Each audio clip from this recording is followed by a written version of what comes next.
आज बहुत दुख और बहुत क्षोभ के साथ मैं एक तथ्य आपके सामने रख रहा हूं कि किस तरह से भारतीय जनता पार्टी अपनी गंदी राजनीति में इस हद तक गिर गई है कि वो अब दिल्ली के गरीब बच्चों की अच्छी एजुकेशन देने के काम में भी बहुत बुरी तरह से टांग अड़ा रही है, उसको बर्बाद करने के स्तर पे ले आई है। इनकी सरकारें जहां जहां हैं वहां तो इनसे कुछ हो नहीं रहा। भारतीय जनता पार्टी 15-15, 20-20 साल से सरकारों में है कई राज्यों में, वहां तो इनसे कुछ हो नहीं रहा। और दिल्ली सरकार ने करके दिखाया, तो अब ये साम दाम दंड भेद सब कुछ अपना के किसी तरह से इस फिराक में लग गए हैं कि दिल्ली के गरीब आदमी को, दिल्ली के आम लोगों को जो सरकारी स्कूल में अच्छी एजुकेशन मिलनी शुरू हुई है, आम आदमी पार्टी की सरकार ने, केजरीवाल जी ने जो करके दिखाया, इसको भी किसी तरह से रोक दिया जाए। दिल्ली में स्कूल की बिल्डिंग्स अच्छी हुई, स्कूल अच्छे दिखने लगे, प्राइवेट स्कूलों जैसे अच्छे स्कूल दिखने लगे। दिल्ली के सरकारी स्कूलों के जो रिजल्ट पहले 80%, 75% रहते थे, वो अब 99.6 तक पहुंच गए, 99.6% तक पहुंच गए। इन सब में टीचर्स की ट्रेनिंग का बहुत बड़ा योगदान रहा है। इसमें सबसे महत्वपूर्ण भूमिका टीचर्स की ट्रेनिंग ने निभाई है। नई एजुकेशन पॉलिसी भी हर जगह, हर पेज पे ये कह रही है कि टीचर्स ट्रेनिंग को इम्प्रूव करने की जरूरत है, टीचर्स ट्रेनिंग को इम्प्रूव करने की जरूरत है। हमने अपने सारे प्रिंसिपल्स की ट्रेनिंग IIM में करवाई है। देश के सारे अच्छे एजुकेशन इंस्टीट्यूट्स में हम अपने टीचर्स की ट्रेनिंग करवा रहे हैं। और इंटरनेशनल लेवल पर भी हमने अभी तक अपने करीब 1100 टीचर्स भेजे हैं, सिंगापुर, कैम्ब्रिज में, ब्रिटेन में, सिंगापुर में और फिनलैंड में ट्रेनिंग के लिए। लेकिन अपनी गंदी राजनीति करके भारतीय जनता पार्टी अब इसको भी रुकवाने पे आ गई है।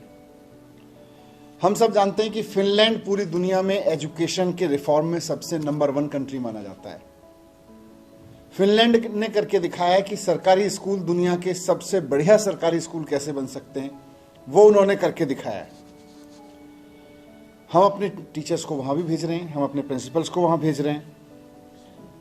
अब क्योंकि सर्विस डिपार्टमेंट पर ये लोग कब्जा करके बैठे हैं, भारतीय जनता पार्टी के लोग, नाजायज तरीके से, तो इसलिए टीचर ट्रेनिंग की फाइल हमको LG तक भेजनी पड़ती है। दिसंबर में हमको 30 टीचर्स ट्रेनिंग के लिए भेजने थे प्राइमरी के, और अगला बैच हमारा 30 टीचर्स का जाना था मार्च में, अभी 2 महीने बाद। लेकिन दिसंबर के टीचर ट्रेनिंग के बैच की फाइल हमने अक्टूबर में LG साहब के पास भेजी। तो पहले तो LG साहब ने उस पर फाइल को घुमाने के चक्कर में और डिले करने के चक्कर में कि हो ही ना, उस पर लिख के भेजा कि भाई ये जो यूनिवर्सिटी है जिससे आप ट्रेनिंग करा रहे हो फिनलैंड की, इसके पास एक्सपीरियंस है कि नहीं है। यूनिवर्सिटी की एक संस्था वहाँ ट्रेनिंग कराती है, यूनिवर्सिटी की ही अपनी संस्था है, उसके पास टीचर ट्रेनिंग का एक्सपीरियंस है कि नहीं है, और DOPT की गाइडलाइन फॉलो हो रही है कि नहीं हो रही है। अरे 1000 टीचर्स को भेज चुके हैं विदेशों में, DOPT की गाइडलाइन फॉलो करके ही भेज रहे हैं। तो वो फाइल ये कह के वापस भेज दी। जब उसका जवाब दे के वापस भेजा LG साहब के पास, तो अब LG साहब ने लिखा कि इसका कॉस्ट बेनिफिट एनालिसिस करवा लो और देश में देखो कि कहीं देश में भी इतनी क्वालिटी की ट्रेनिंग क्यों नहीं हो सकती है, देश में ही करा लो इसकी, इस तरह की ट्रेनिंग भारत के अंदर ही करा लो। अब ये कॉस्ट बेनिफिट एनालिसिस तो सबसे बड़ा महा फ्रॉड कुतर्क है। किसी भी काम को रोकना हो उस पर लिख दो इसका कॉस्ट बेनिफिट एनालिसिस करा लो। आज LG साहब बैठ के अपने दफ्तर में इतने षड्यंत्र रचते हैं रोज। LG के दफ्तर का कॉस्ट बेनिफिट एनालिसिस करा लो, आज ही LG दफ्तर बंद करना पड़ेगा। आप प्रधानमंत्री जी पूरे देश में, दुनिया में घूमते हैं, आप उनकी यात्राओं का कॉस्ट बेनिफिट एनालिसिस करा के देख लो क्या होगा। कॉस्ट बेनिफिट एनालिसिस, हर चीज के अपने फायदे होते हैं। प्रधानमंत्री जी जाते हैं, 2 देशों के बीच में रिलेशन बनते हैं। अब उसको कॉस्ट पे क्या लाओगे जी? 1 करोड़ रुपए खर्च हुआ तो इसका कॉस्ट 1 करोड़ रुपए के रिश्ते बने कि नहीं बने, कैसे कॉस्ट आप तय करोगे?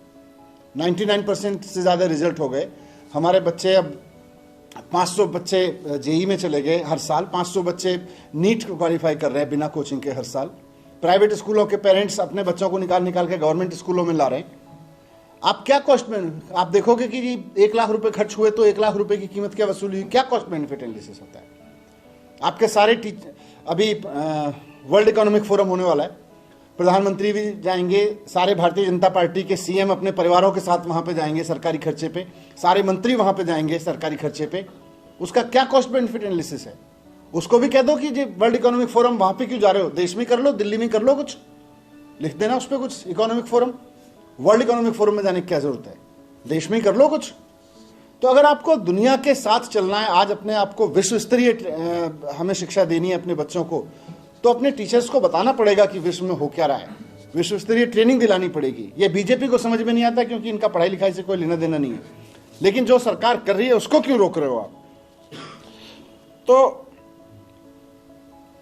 मैं कहना चाहता हूं कि दिल्ली की जनता ने इतने भारी बहुमत से सरकार बनाई है अपनी, और वो सरकार एकमात्र सरकार है जो टीचर्स को भेज रही है।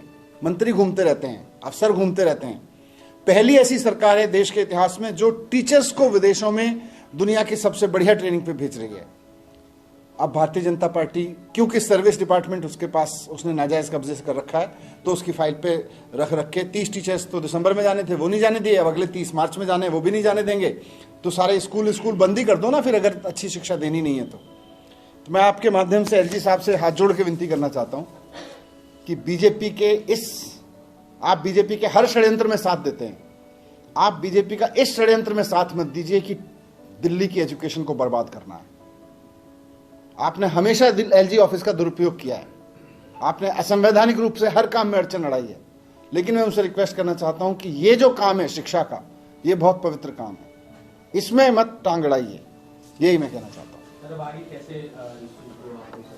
नहीं भेजेंगे उनके पास फाइल, फिर से भेजेंगे इसको, उनसे रिक्वेस्ट करेंगे कि आपको दिल्ली के गरीब लोगों से क्या दुश्मनी है, आप भी तो दिल्ली के एलजी हैं, दिल्ली के लोगों को अगर अच्छी सरकारी स्कूल में शिक्षा मिल रही है तो हम उसको बर्बाद क्यों करना चाहते हैं। तो अभी लेटेस्ट वाला जो आप बता रहे कॉस्ट बेनिफिट वाला, अभी लेटेस्ट क्या है, इसके चलते रुका हुआ है मामला। मना एक तरह से मना ही है ना कि आप इसका कॉस्ट बेनिफिट एनालिसिस कराइए और देश में ही देखिए, देश में करा लीजिए। इसमें मैं पढ़ के सुना देता हूं जो एलजी साहब ने लिख के दिया अभी latest. Department must place in record the cost benefit analysis in tangible terms. अब ये टेंजिबल टर्म्स में क्या होता है जी, एक टीचर पे मान लो 1 लाख रुपए खर्च हो रहा है, ट्रेनिंग पे 1.5 लाख रुपए खर्च हो, टेंजिबल टर्म्स में क्या बताओगे जी, 2 लाख रुपए का फायदा हो गया। दूसरा, to ensure optimum utilisation of resources it is essential to examine and identify similarly place train in programmes in the institutes of excellence within the country. आप देश में ही इंस्टीट्यूट ढूंढ के उसमें ट्रेनिंग करा लीजिए। तो ये तो एक तरह से मना करने वाली बात है ना। कल सुप्रीम कोर्ट में भी जब सुनवाई चल रही थी सर्विसेज पर, तो सुप्रीम कोर्ट ने भी ये पूछा है केंद्र सरकार से कि दिल्ली में निर्वाचित सरकार होने का मतलब क्या है, कि अगर सारा एडमिनिस्ट्रेशन। सही बात है, अगर टीचर्स की ट्रेनिंग मुख्यमंत्री और मंत्री मिलके अपने टीचर्स को विदेशों में ट्रेनिंग के लिए नहीं भेज सकते, तो फिर आप चुनी हुई सरकार बनाते ही किस लिए हो यहाँ पे।